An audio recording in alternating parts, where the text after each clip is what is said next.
Welcome in to Moving the Chains, brought to you by Founders Federal Credit Union. I'm Kevin Thomas alongside Jerel Hendricks. Got a great interview lineup today, a very special guest, the new head coach of the Airport Eagles, Shane Fidler. Coach, how you doing today? Doing great. Appreciate y'all having me. It's an awesome setup y'all got going on.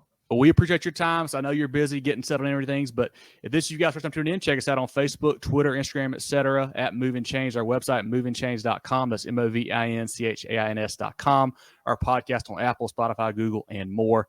Coach Fidler was hired in April. He's been the head coach at Ashley Ridge for the past 3 seasons. Prior to that, he coached at Waccamaw, Colleton County, Eau Claire, and Gray Military Academy. Coach, first question, I obviously we talked a little bit off here. How's that transition been getting from Summerville up here to West Columbia and just kind of making that move from Ashley Ridge up here to Airport? Man, it's a lot of driving back and forth right now.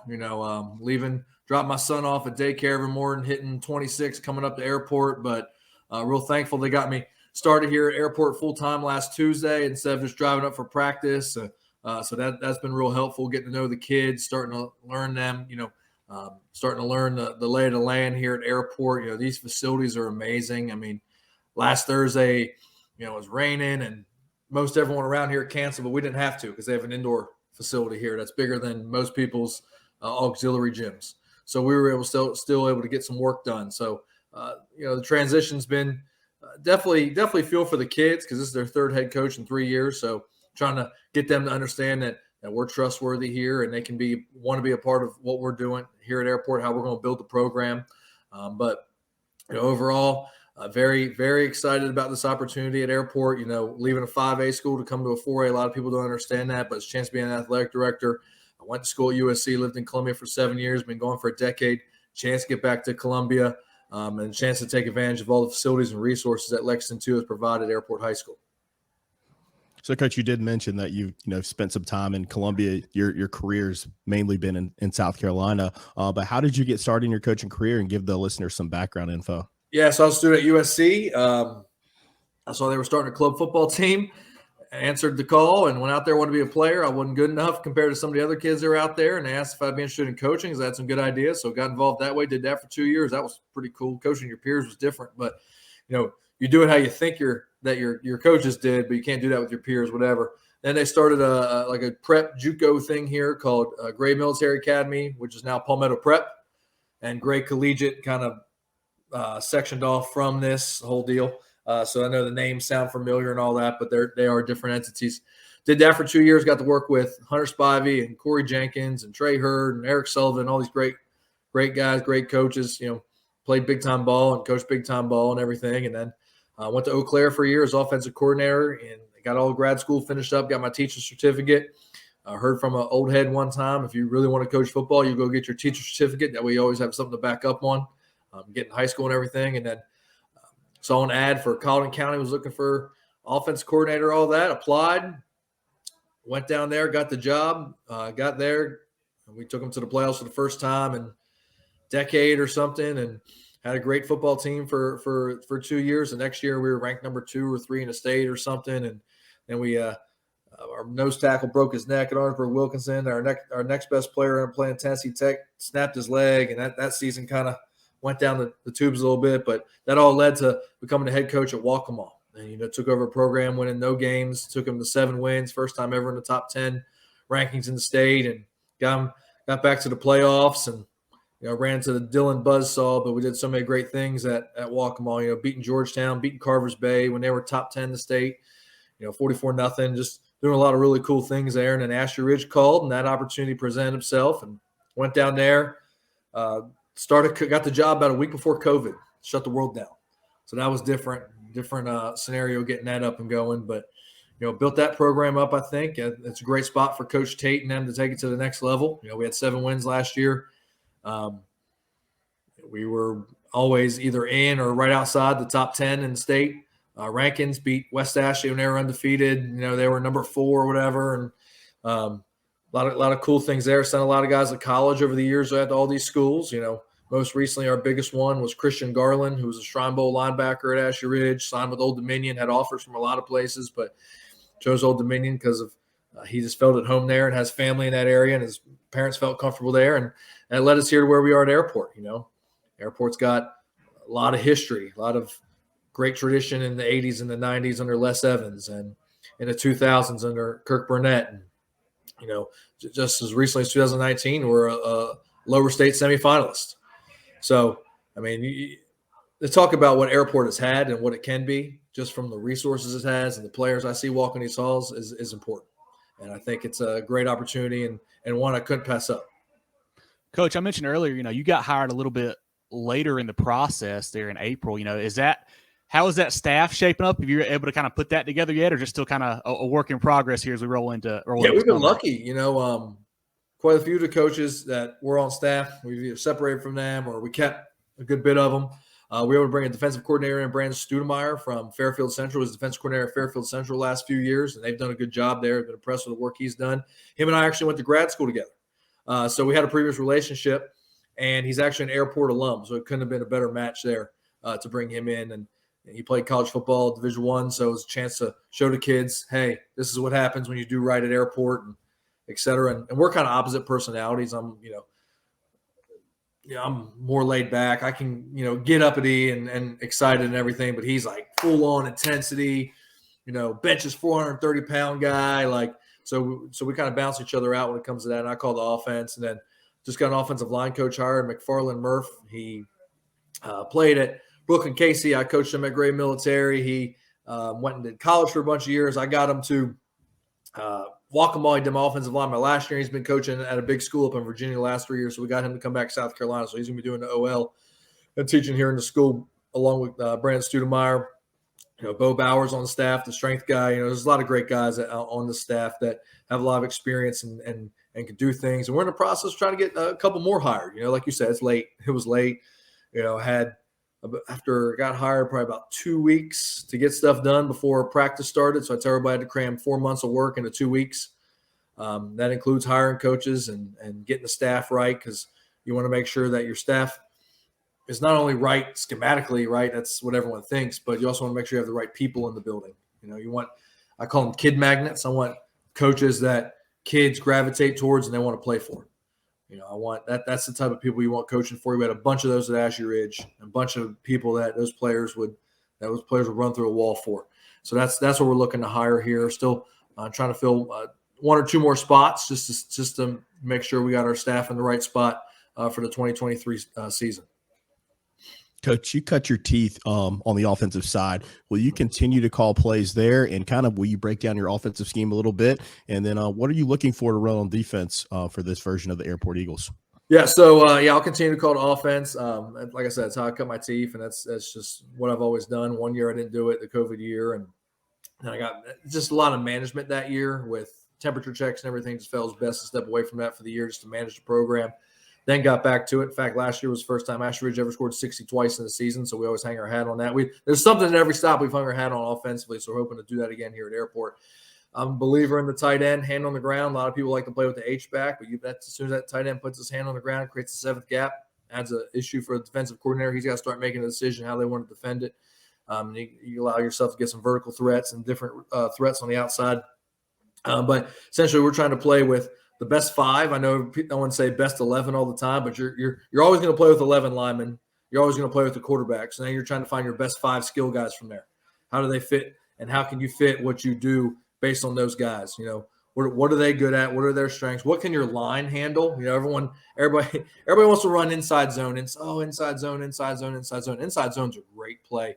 It makes it really easy on an offensive play caller because all the problems get sorted out by the kids. The problem with that is you're asking who to sort out the problems? The kids. And also the skill set it takes to run inside zone is a little bit more difficult. The reason those college guys can all run it because they recruit their guys, right? They're not just dealt the people that live in your attendance zone or go to your school. So, sometimes those types of schemes aren't catch-alls for what you're trying to do. So you got to figure out what works for your kids, what works with your group. And that's what we're trying to figure out right now because, I've been watching film from last season, been out here trying different stuff in spring practice just to see what these kids are really good at, what they can get better at that we can use, and just, trying kids at different positions, just trying to figure out how to fit the pieces of the offense together to make it work so we can go out there and score some points and win some ball games. Coach, you've been a lot of places. Are there any coaches in particular you think are really have been big influences on you, or maybe even some guys at the college or pro level that you like to watch and pick things up from on a weekly basis? Yeah, I've always, when you're the pro game is great. I know everyone's like, "Oh, it's NFL, they draft their guys." You're right, but the game planning that goes into the pro game, if you really watch and you're like, "All right, why did they motion that tight end? Why?" I was doing the high school blitz junior game, and we were sitting in a hotel room. Brooks Burnett, who's the offensive coordinator at Woodland, we were rooming together, and we're watching the Seahawks 49ers playoff game. And the Seahawks were flexing their tight end out about 1.5 yards, 2 yards. And we're watching them. Why are they doing that? Oh, they're only doing that to the Bosa kid's side because they're trying to keep him further away from Geno Smith so they can get stuff done in the passing game. So just stuff like that, learning, okay, why did this coach do that? What is he doing? Of course, everyone wants to watch Garrett Riley and Bill O'Brien and all these great offensive coordinators in college, but the talent level difference in college is so much more when the teams are playing as opposed to the pros where it's so marginal. So I feel like the pro game you can get a lot out of. You can get a lot out of the college game too. And everyone's doing this tempo stuff and everything. I'm not a tempo guy. I believe tempo is great. It's a great tool to have, but I don't believe in it as the whole offense because then you're just putting your defense right back there on the field if you don't do well. But as far as coming through the system or coming through coaching ranks, first, Hunter Spivey, he was the head coach at Great Military. He coached at Coastal, coached Jerome Simpson's, been at Newberry, he's done a bunch of things. He taught me a lot of football. He knows more football, or he's forgotten more football than I'll ever know. So he taught me a lot about run game and organizing an offense and pass game stuff, et cetera, and organizing how you want to call your plays and all that. So he was always great with that. We still keep in contact to this day. And then when I got to Colleton County, Chris Collins, he had been offensive coordinator for Jerry Brown and Bob Hayes and was a head coach a bunch of places, et cetera, and run all these different offenses. He really challenged me as the offensive coordinator at Colleton County to look at matchups. I mean, we were sitting there for 7-8 hours on a Sunday, and he'd be like, all right, draw up this formation on this hash. And then, okay, now draw up all the numbers of the defenders. Okay, where do you want to attack? Why do you want to attack that way? Because, guys will draw up formation. All right, these plays are good out of formation. True. But if the ball's on this hash, they might be lined up a different way on defense, and these guys might be in different spots. So he really challenged to find all the details out and to become a better game planner, not just play designer, not just offense designer, but game planner. So, I attribute those two guys in reality for so much of what I do offensively now. And then when I was at Ashley Ridge, I got to work with Bobby Marion, who was offensive coordinator at Stratford when they had all those great players for Ray Stackley and won state championships. And they went to West Ashley, and he was kind of known for the formation guy in the low country. No one wanted to go coach against him because of how many formations he's used, unbalanced, two back, and empty, and just gets on and on and on and on and on, and just gets in a million formations. And he really helped me grow in that area too when I got to Ashley Ridge. And he was the run game coordinator, and we worked together a lot when we were at Ashley Ridge and how we got the offense organized. But he would always come up with, all right, if we get in this formation, it's going to cause this issue, so we need to look at this. We don't need to change the plays we're running. We just need to change the structure we get to that play. And he did such a great job and still does. And I know he'll be down there with Coach Tate this year doing the same thing, and they'll be doing all that stuff and be causing all kinds of people in the low country problems. But, just between organizing an offense from Hunter Spivey to developing a game plan with Chris Collins to using formations to your advantage from Bobby Marion, those three guys really have helped develop me. And I'm sure there's others along the way. And if I forgot them and they're listening, I'm sure they're upset, but it wasn't on purpose. I was just trying to think of those three big factors and how those guys have got me set up. So, Coach, you mentioned this earlier in the interview. You're the third head coach at Airport the past 3 seasons. How has that community and more importantly, the team embraced you in your short time there at Airport? Well, the first thing I'm trying to do is I'm trying to show that I'm here for them. That's tough because they've heard that now 3 years in a row. So I get that, and I respect that. I try to tell the kids, look, I understand, I respect that. But I said, if you go back and look at my results, I've been the head coach before. I've done 2 rebuilds of programs before. We're going to try to do the same formula. I'm going to have to tweak it, obviously, to make it fit Airport. But if you buy in, the quicker you buy in, the quicker we can have success to what we're trying to do. So, just trying to sell that to the kids. We've run a bunch off already this spring because of how we do things. That's a good thing, right? You want to trim the fat early so we can keep up and get our guys that we want in there, so we can go out there and have the success we want to have. So been trimming that fat, been getting the right guys on the bus, right? The old cliche, get the right guys on the bus. But the community, right before I got here, I was at an elementary school introducing myself to the principal and the assistant principals and the people at the school. I've been in the middle schools, I've been in elementary schools. I'm calling different community members all the time, alumni, just trying to reach out and say, look, I'm here now. I don't know what's been done in the past. I know how I want to do things, how I've done things. Let's all get on the same page. Let's row this boat all the same direction so we can get airport back to what it is. The amount of airport alumni, Ray Stackley, Phil Strickland, Todd Varn, Deuce Staley, Jim Stuckey. There's 3 Super Bowl rings that come from this high school.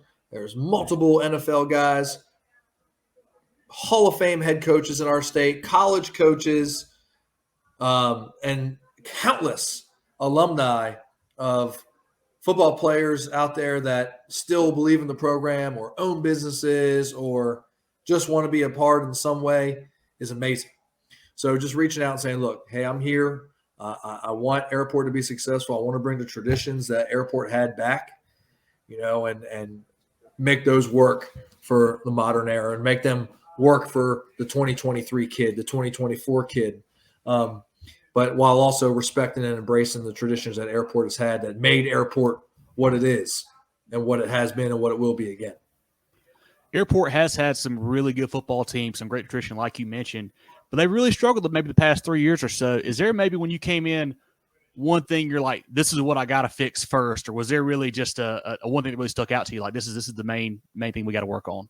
Well, my previous head coach, Coach Cook, did a lot of great things with getting the kids into the weight room and balled in and all that. So that's great. So we're just going to continue on with that and keep putting our own spin on that and getting kids balled into to the weight room.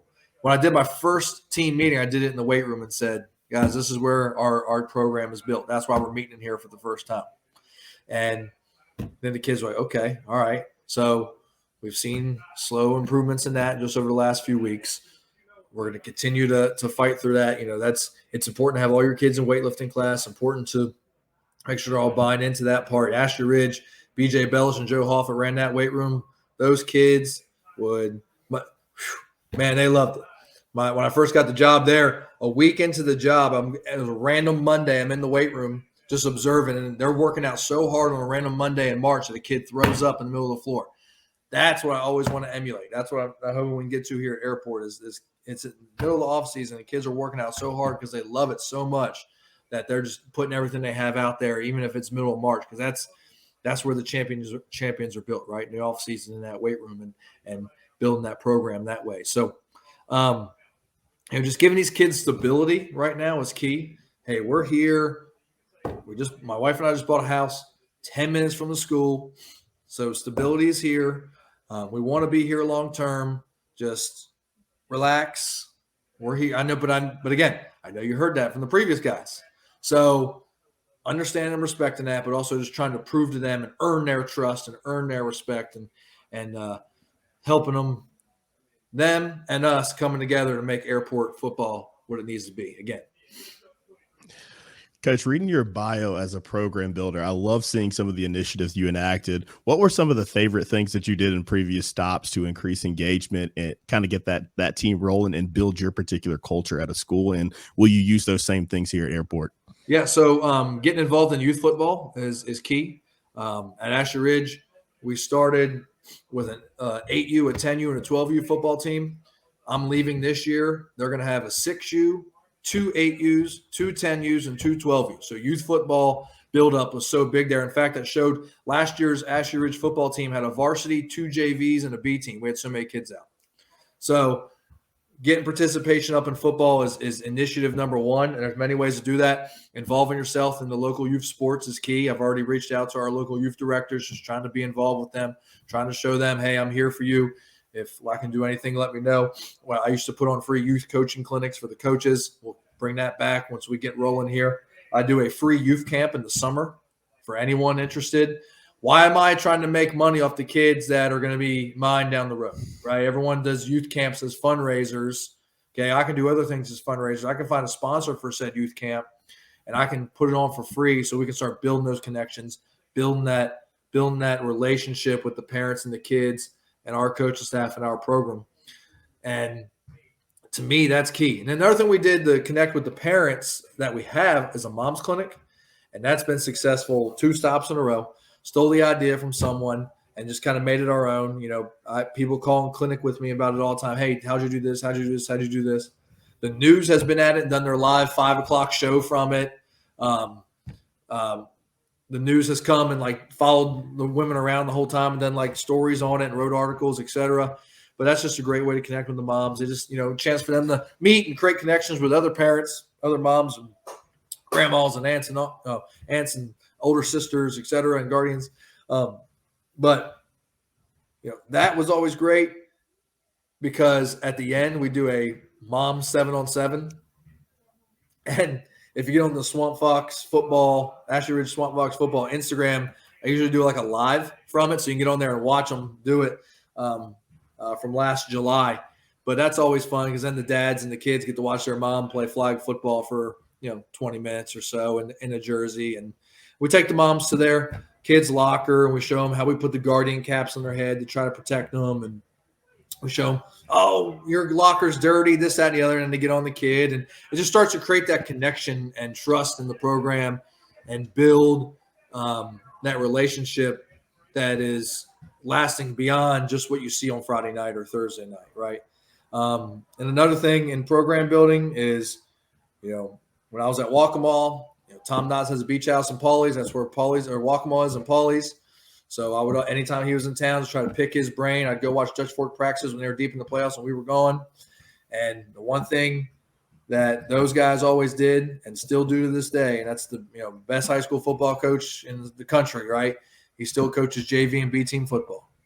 So on Wednesday and Thursday nights or whatever our B team and JVs are playing, you will see me out there screaming just as loud coaching JV football as you will see me coaching varsity football, because you have to build it from the ground up. You have to show everybody that they're important, and you have to build all levels. There's a lot of older coaches that I know or I've worked with are like, oh, I don't do JV.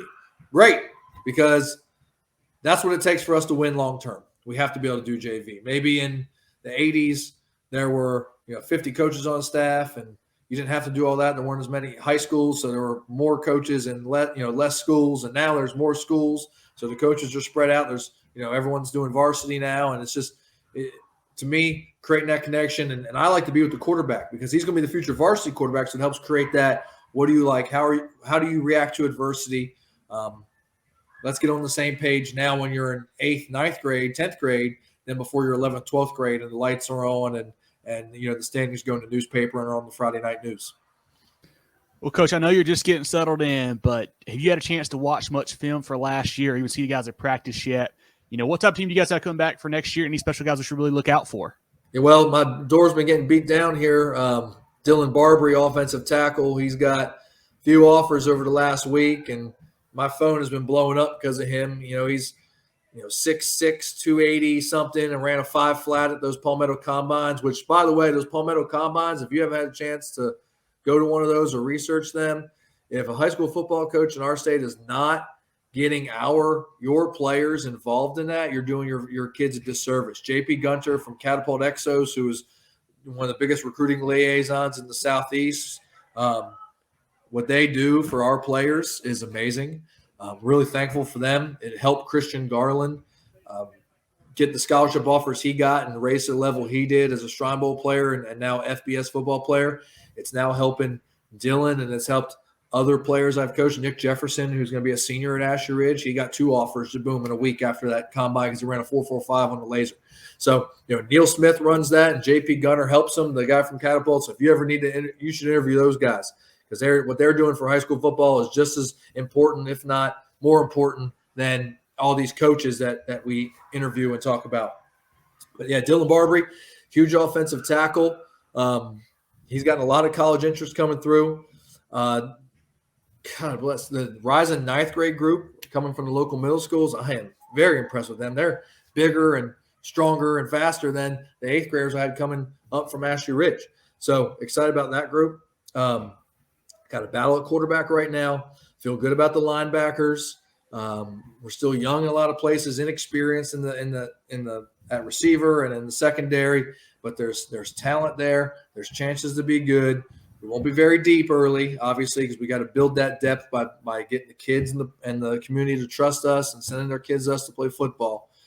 So it's going to take a while for us to build that depth, but if we can stay healthy, we have a shot to win a few and see how much we can get. Obviously the goal every year is to win a state championship. Donnie Kiefer was at West Ashley. He was at Green Sea Floyd's when I was at Waccamaw. He won 2 state championships, and we do like some summer stuff together. And I asked him, I said, what do you do? He goes, the expectation is the expectation. The expectation to win a state championship, no matter what. If you say, our goal is just to make the playoffs. Well, if you reach the playoffs, what's next? You've reached your goal. So now you're just going to stop. So your goal should be to win the state championship and to hang banners every year. So that's what our goal is. Our goal is to hang banners. You can hang banners in many ways. You can win regions. You can win lower states. You can win states. You can do a bunch of different things. So we want to hang banners, and we have really good players here at Airport. We have a lot of really good players coming, but it's going to come down to how quick can we buy in, how much can we get out of the weight room and our speed work between now and the season, and how can we develop our kids long term. So that's what we're trying to do. We're trying to bring in coaches that will get the kids out and develop them, and we're trying to get the kids on the bus, right? The cliche, trying to get the kids on the bus that are going to be bought in to what it takes to be successful and to win football games. Coach, I'm glad you brought up the Palmetto Combine Series. That's awesome. With college recruiting being so difficult for high school kids, with everything that's going on at that level, how important is it getting your kids in front of people, using those resources and maybe the relationships you developed over the time with college coaches, to get those scholarship offers and things like that? And what are some other things that you may implement to get your kids to the next level? Well, one thing I do every year is the college coaches always compliment me. I make a recruiting book. Let me see if I have one.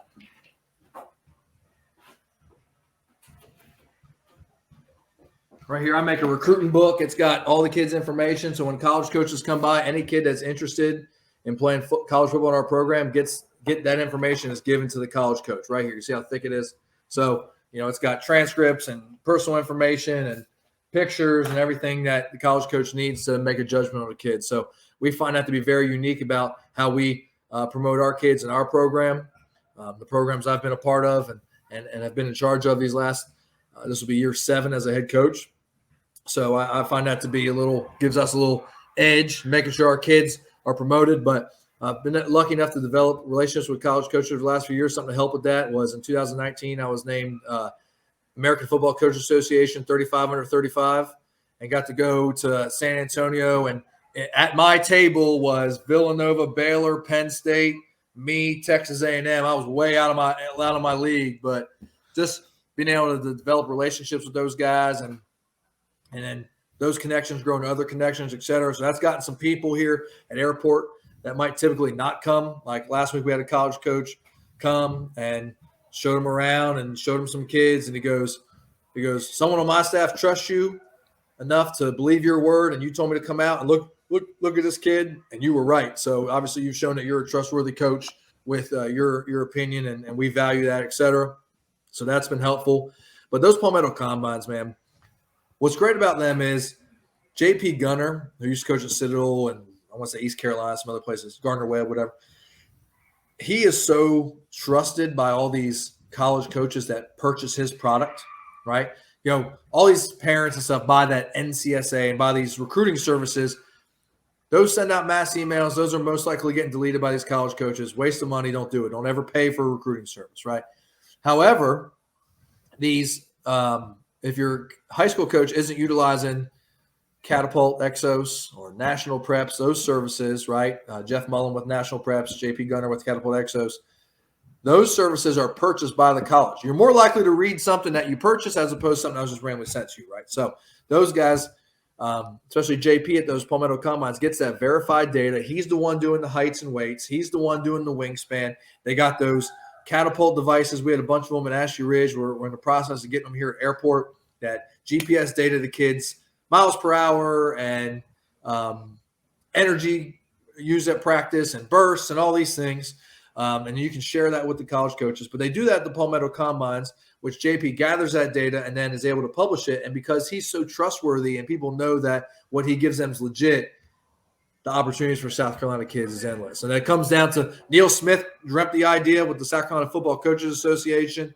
He dreamt that idea up and presented it to the Football Coaches Association board, and they ran with it. They got JP involved, and now it's really taken off after 2 years. And it's been a great tool for our state, and I think the recruiting of our kids has picked back up over the last 2 years because of that tool. Coach, bringing in some new schemes on offense and defense here at Airport, do you have a big summer schedule as far as 7-on-7s planned, or how do you feel about that type of stuff and kind of getting that laid in for your kids? Yeah, hey, when I got the job, Chad Leapart runs a really good one out at Gilbert, and he invited us to join his. We're real thankful for that. I was one of the bad guys in the 11-on-11 before that got approved, because we always did it everywhere I've been. Didn't think nothing of it as it being wrong. But now that's approved. We're going to try to do some of that with a few teams this summer. Then we're going to go to Hanahan one date and maybe do another one. So just try to expose our kids to different teams, different types of offenses, different types of defenses, just so we can coach them. So we can coach them and get them better and get them to where we want them to be and where they need to be for the season. But yeah, it's getting your stuff implemented. The install is going much slower this spring than it would have, being involved in the program for 2-3 years down the road. Year 4 installed Asher Ridge would have been a breeze. We would have had everything in by the middle of week 2. We've just been refining and coming up with new ways to portray it. But here at Airport, we're still getting through the basics, getting installing, making sure we're lined up correctly, making sure we're taking the exact amount of steps here, or blocking on the correct landmark here, et cetera, et cetera. So we're taking it one step at a time. And like I said, real lucky that Coach Leapart out in Gilbert has invited us to join his 7-on-7s, what they got going on, because they do a great job out there from what I understand. And that's a great place for us to go get better. Take your financial game to the next level with Founders Federal Credit Union. Reach your full potential. Relax. Join Founders today. Visit an office near you or relaxjoinfounders.com to apply. Federally insured by NCUA, member qualification required. All right, Coach, we're going to transition to a couple easier ones now, take you off the hot seat a little bit.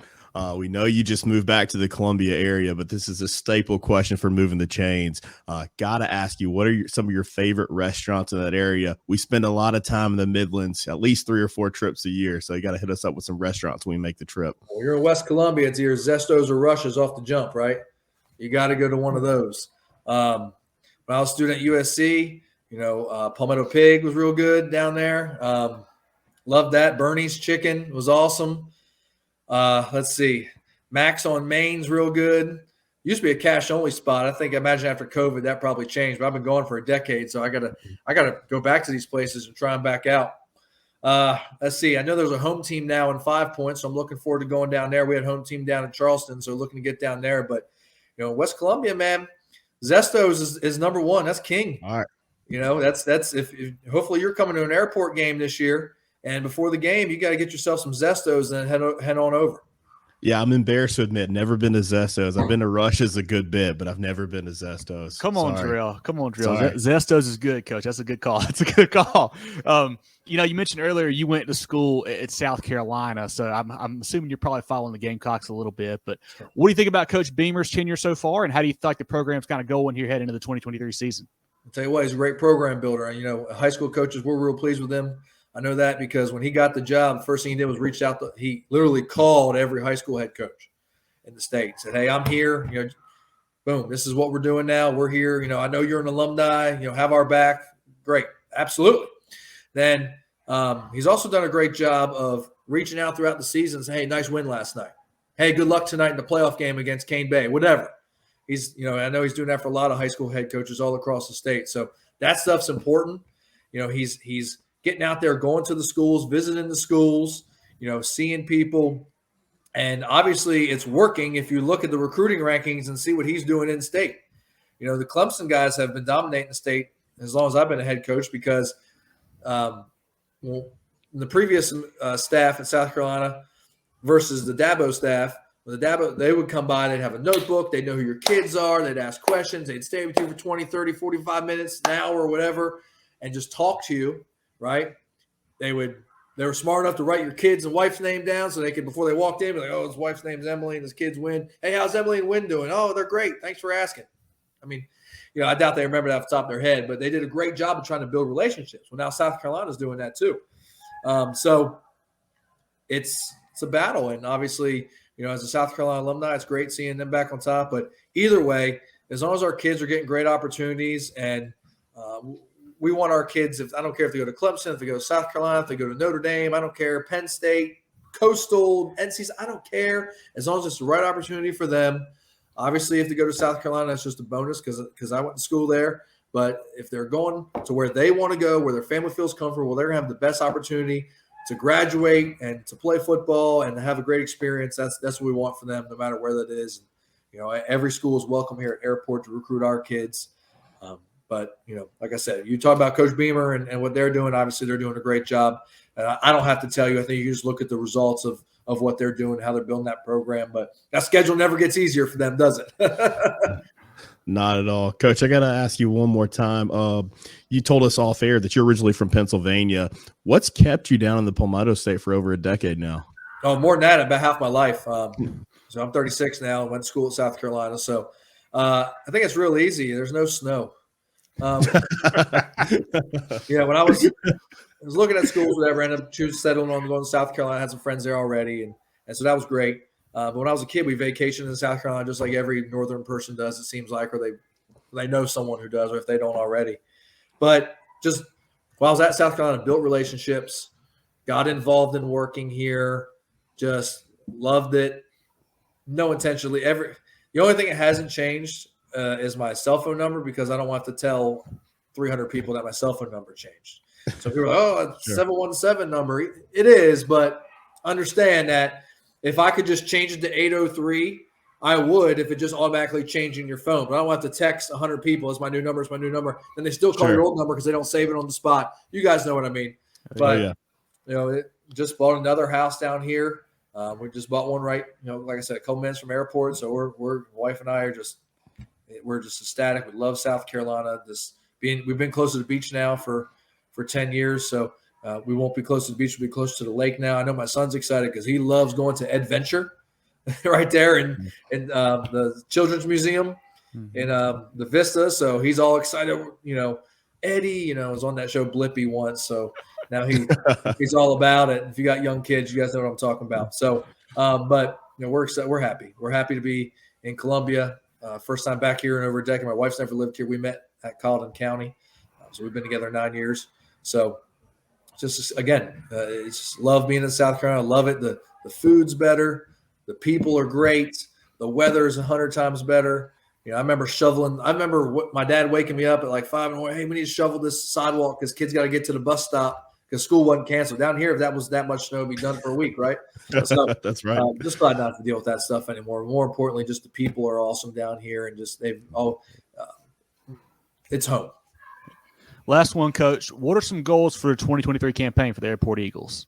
Obviously, it's to hang banners, right? That's the key. But obviously, establishing our culture is the number one goal right now, is establishing the culture that we want at Airport High School. We want our Airport High School football program, and obviously I'm athletic director now too, so I got to establish that type of culture we want in our athletic department. In fact, that's what I've been doing. That's why I'm all dressed nice. I was playing AD this morning. But establishing the culture that we want Airport football to be, right? We want to be able to run the football, stop the run. We want every boy that grows up in the West Columbia, Pine Ridge, Springdale, Edmond. We want every kid that grows up in the airport attendance zone to aspire to be an Airport Eagle, right? You see that up when you look at Burns, you look at Gaffney, right? You look at those places, Ashley Ridge now, Somerville, right in the past, all those places. Those kids grow up in those areas and say, "I can't wait to be a blank blank," right? Well, we want every kid in this area to grow up and say, "I can't wait to be an Airport Eagle." All right, so that's our goal, and it starts with establishing our culture, and obviously on the field, our goal is always to go hang banners and to play in December. That's our goal. In fact, every day, my practice schedule, I got to print it, but the first thing we do is we call it December drills, right? The fundamentals of football, blocking, tackling, ball security. Every player on our team practices those every day, because if you want to play in December, that's what it takes. So every single day we do what we call December drills to get our practice rolling, because that's where we want to be, and that's the goal. Well, this has been great. Definitely want all of our followers to go check out Coach Fidler in the airport program on Facebook, Twitter, etc. They do a great job of posting highlights and information. So definitely go follow them on there. Like I mentioned, check us out on Facebook, Twitter, YouTube, Instagram, etc. at Movin Chains. Website, movinchans.com. Podcast, Apple, Spotify, Google, and more. Movin the Chains brought to you by Founders Federal Credit Union. Jerel, anything else for Coach before we let him go today? No, as always, congratulations, Coach. It looks like you're really just bought in building that program there. Just excited to see what you can do. Excited to see this 23 version of the Airport Eagles. Know you're going to be successful, so I'm not really worried about that. Just thank you for your time today and coming to talk a little bit of football with us today. Hey, I appreciate y'all. Y'all do great stuff for the players and coaches in our game. So just keep it up, and we're real thankful for y'all. And make sure you come by an airport game this year. Get you some Zestos on the way, right? We appreciate it. We'll come by and shake your hand and check out an Eagles game for sure. No doubt about it. But Can't wait. Thanks, Coach. Thank appreciate you guys it very much.